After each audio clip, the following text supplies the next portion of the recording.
देखिए class 10th में जो है जो फिजिक्स है आपकी, इस फिजिक्स में 4 हेडिंग हमको समझनी है कि 4 हेडिंग हमारी होती क्या है, कैसे इनको हम लोग लिखेंगे, क्या है इसमें। पहली हेडिंग हमारी है चिन्ह परिपाटी। चिन्ह परिपाटी का मतलब ये होता है कि जब हम किसी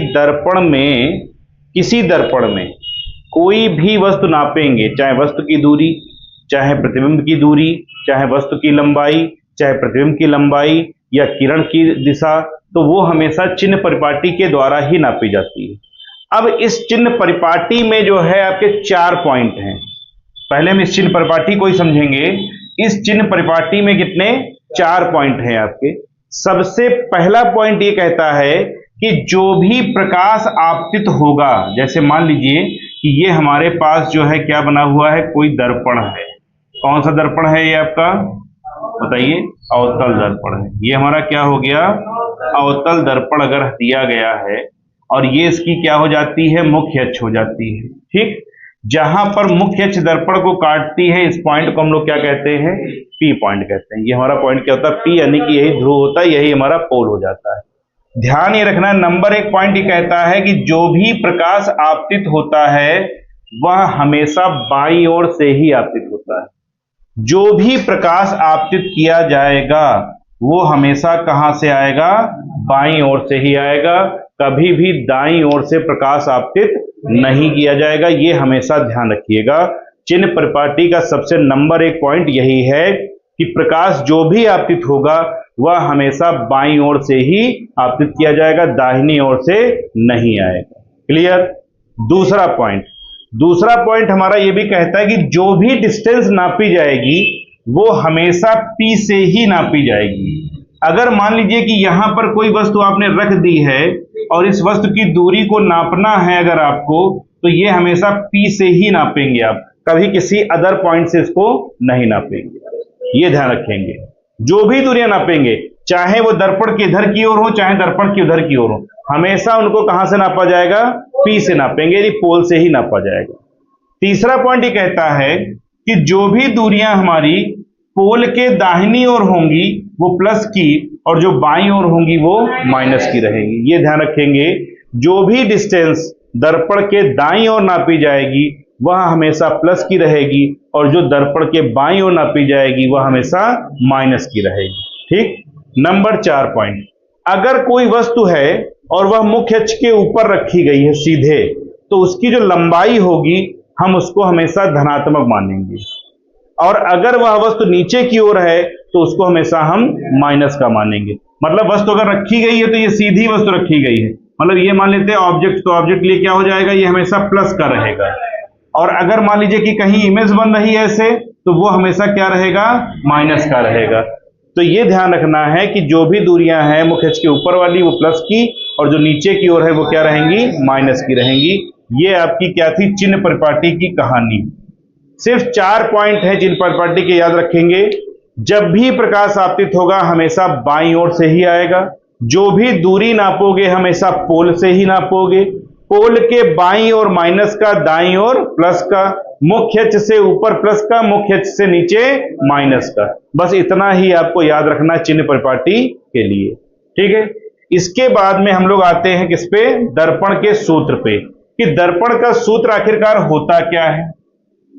देखिए दर्पण का जो सूत्र है वो होता है आपका 1/f is equal to 1/v plus 1/u।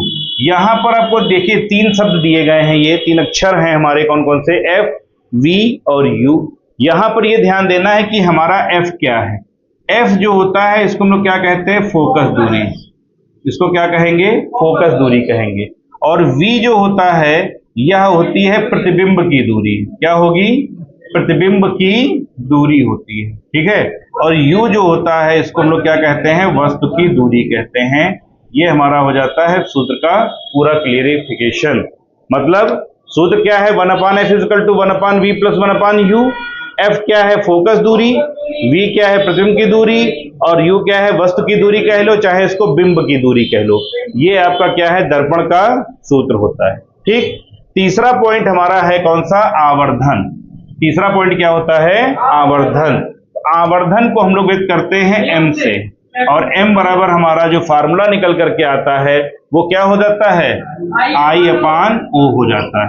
m का फार्मूला क्या है, I अपान O, या इसको लिख सकते हैं माइनस का v अपान u भी लिखा जा सकता है।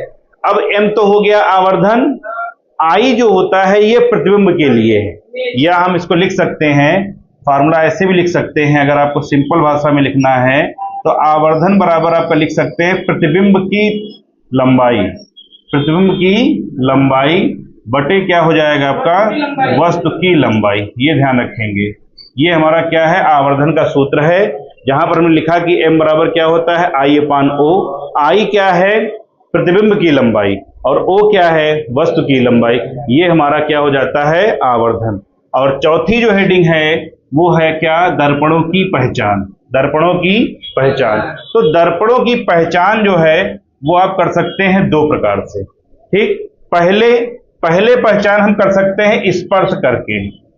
पहली पहचान जो होती है वो क्या होती है, स्पर्श करके हम उसकी पहचान कर सकते हैं। अब जैसे मान लीजिए किसी प्लेन तल को आप छुएंगे, समतल है तो उसको छुओगे और प्रत्येक जगह पर वो अगर बराबर दिखेगा आपको तो हम उसको क्या कहेंगे, समतल कहेंगे। ये कह देंगे कि हाँ वो हमारा क्या है, समतल दर्पण हो गया। और अगर मान लीजिए कोई ऐसे दिया गया हो इस तरह से, अब आप इसको छूना ऐसे शुरू करें समतल किसी चीज से, तो इसके कोने तो छुएंगे, बीच वाला हिस्सा नहीं छुएगा, तो ये हमारा क्या कहलाएगा, अवतल कहलाएगा। ये क्या हो जाएगा, अवतल दर्पण हो जाएगा। इसको ऐसे समझ भी सकते हो, जैसे फिगर ये बना है इस तरह से हम डायग्राम बना लेते हैं पहले। जैसे मान लीजिए कि ये कर्व किया हुआ है, ठीक। अब इसको जो है आपने ऐसे बना दिया। अब आपको ये बताना है कि ये हमारा अवतल दर्पण है या उत्तल दर्पण है। तो इसके लिए क्या करेंगे, इस मार्कर को मान लेते हैं कि यही हमारा प्लेन हो गया समतल। इसको अब लेकर के आएंगे, देखिए ये हिस्सा छुएगा, इधर वाला छू रहा है, इधर वाला छू रहा, बीच वाला हिस्सा नहीं छुएगा, तो ये हमारा कैसा दर्पण हो जाएगा, अवतल दर्पण हो जाएगा। ये हमारा क्या हो जाएगा, अवतल दर्पण। और अगर यही दर्पण हमारा कुछ इस तरह से बन जाए, इसमें इस तरह से पॉलिश कर दी जाए, ठीक, इस तरह से, ये हो गया आपका। अब इधर से अगर मान लीजिए कोई समतल लेकर के आओगे ऐसे, तो ये यहां पर टच करेगा लेकिन किनारों को टच नहीं करेगा, मतलब इसकी स्थिति कुछ ऐसे हो जाएगी, इस तरह से। ये उभरा हुआ हिस्सा आपने यहां पर ऐसे रखा, अब ये यहां पर अगर आ जाएगा तो देखिए ये वाला हिस्सा टच नहीं करेगा, तो ये दर्पण हमारा क्या हो जाएगा, आपका उत्तल दर्पण हो जाएगा। तो ये कहानी किसके द्वारा थी, स्पर्श करके देखा गया, ठीक। और दूसरा एक तरीका और ये होता है कि हम इसके द्वारा जो इमेज बन रही है उसको देख करके भी हम बता सकते हैं।